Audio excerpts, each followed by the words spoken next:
रात का समय 1:30 AM। पूरा घर अंधेरे में डूबा हुआ है। लखनऊ का एक पुराना बड़ा घर, ऊंची छतें, लकड़ी के दरवाजे और हर कोने में जमी हुई धूल। आदित्य लिविंग रूम में अकेला बैठा है। टीवी चल रहा है, लेकिन उसकी आवाज बहुत धीमी है।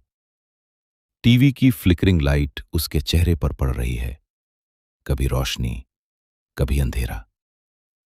उसके आसपास सब कुछ शांत है, इतना शांत कि उसकी खुद की सांसों की आवाज भी साफ सुनाई दे रही है।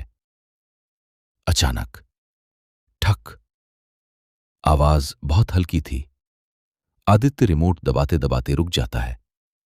उसका सिर धीरे धीरे मुड़ता है, सीधे सीढ़ियों की तरफ। कुछ सेकंड तक सन्नाटा, फिर ठक ठक। इस बार साफ आवाज आ रही थी, सीढ़ियों के नीचे से। आदित्य धीरे धीरे उठता है। उसके पैरों की आवाज लकड़ी के फर्श पर गूंजती है। वो सीढ़ियों के पास आता है और नीचे लगे छोटे से बंद दरवाजे को घूरता है। वो खुद को समझाता है, चूहा होगा। जैसे ही वो पास आता है, आवाज अचानक बंद। पूरा घर फिर से खामोश। आदित्य वापस सोफे पर आता है, लेकिन अब उसका ध्यान टीवी में नहीं है। उसकी आंखें बार बार सीढ़ियों की तरफ जा रही हैं। कमरे का माहौल बदल चुका है। पहले जो घर शांत था, अब वही सन्नाटा भारी लगने लगा है।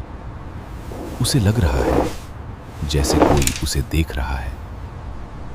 अगली रात आदित्य सोने की कोशिश कर रहा है। कमरे में पूरी अंधेरी रात, सिर्फ खिड़की से आती हल्की नीली चांदनी। अचानक ठक ठक ठक।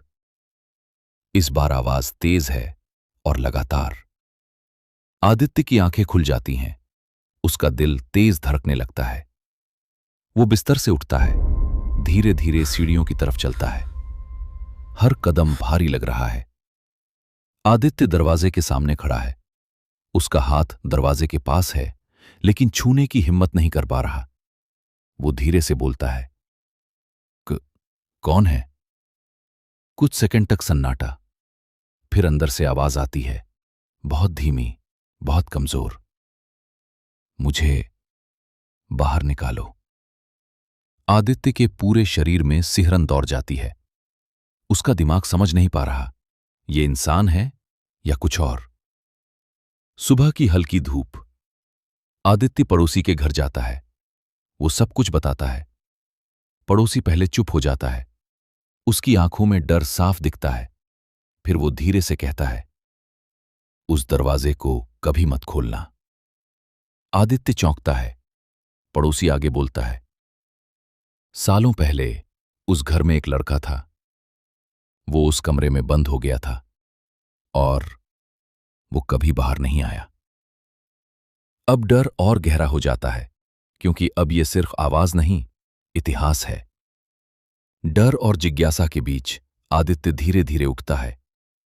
टेबल से पुरानी चाबी उठाता है। उसके हाथ कांप रहे हैं।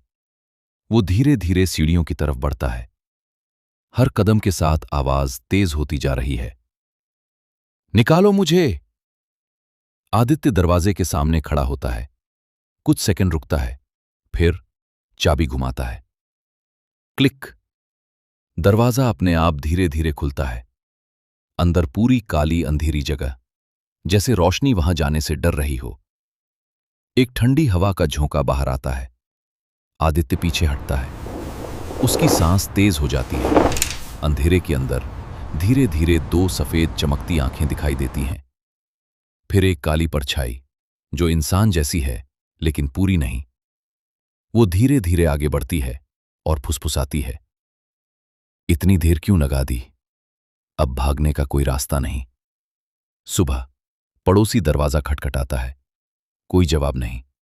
वो अंदर जाता है। घर पूरी तरह खाली है। आदित्य कहीं नहीं है। सीढ़ियों के नीचे वाला दरवाजा खुला हुआ है। पड़ोसी धीरे धीरे अंदर झांकता है। दीवार पर खरोंच के निशान हैं और उनमें लिखा है, अब मैं बाहर हूं। कमरे में ठंडी हवा चलती है और पीछे कहीं हल्की सी ठक ठक की आवाज फिर सुनाई देती है। लेकिन इस बार अब वो सीढ़ियों के नीचे नहीं है, वो पूरे घर में है और शायद तुम्हारे पीछे भी खड़ा हो सकता है।